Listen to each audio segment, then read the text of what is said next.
আসসালামু আলাইকুম। অনেক সময় দেখা যায় কি চাকরির প্রিপারেশনের শুরুতে আমরা অনেক স্পিরিট নিয়ে প্রিপারেশন নেওয়া শুরু করি, বাট আস্তে আস্তে ওইটা হচ্ছে একটু সিচুয়েশনের কারণে হোক বা দেশের পরিস্থিতির কারণে হোক পড়াটা ওইভাবে আমরা চালাই যেতে পারি না।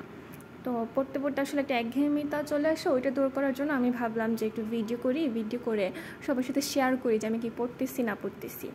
তো আমি জাস্ট মাত্র শুরু করলাম, দেখি কতটুকু কী করা যায়। আমি চেষ্টা করব প্রতিদিন আপডেট দেওয়ার যে আমি কী পড়লাম না পড়লাম। মেইনত আমি ব্যাংকের জন্য প্রিপারেশন নিচ্ছি, তো এটা হচ্ছে জাস্ট আমি একটা লিস্ট করে রাখছি যে আমি আজকে কী করব। মানে শুধু যে এখন এইটাই করব ব্যাপারটা কিন্তু এরকম না। আমি এগুলো হচ্ছে আমার মাস্ট টু ডু। তারপরে হচ্ছে সময় যদি থাকে আমি এর বাইরে আরও টুকটাক করব। তো at the end of the day আমি সারাদিনে কী করলাম ওইটা হচ্ছে একদম ভিডিওর শেষে আমি অ্যাড করে দিব যে আমি কি আমার মাস্ট টু ডু লিস্টে যা যা লিখে রেখেছিলাম ওইগুলো সব করতে পারলাম কি না, বা ওইগুলোর বাইরে আমি কী করলাম। এছাড়াও আপনারাও অনেক সময় আমাকে জানাবেন যে আসলে কী দেখতে চান।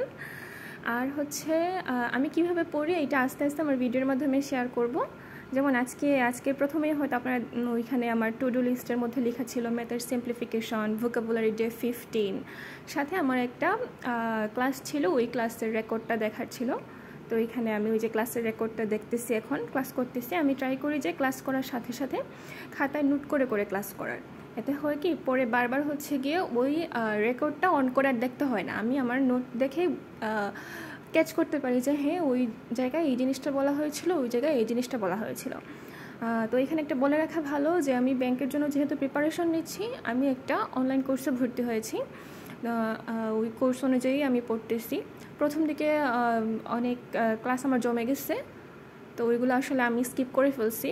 এখন জাস্ট চলমান যে ক্লাসগুলো ওইখান থেকে পড়তেছি। প্রতিদিন আমি এটাই চেষ্টা করব ওই ক্লাসগুলো যাতে করি। আর প্রথম দিকের যে স্কিপ হয়ে যাওয়া ভিডিও ওইগুলো হচ্ছে আমি কোর্স শেষে একদম সাবজেক্ট ওয়াইজ ধরে শেষ করব।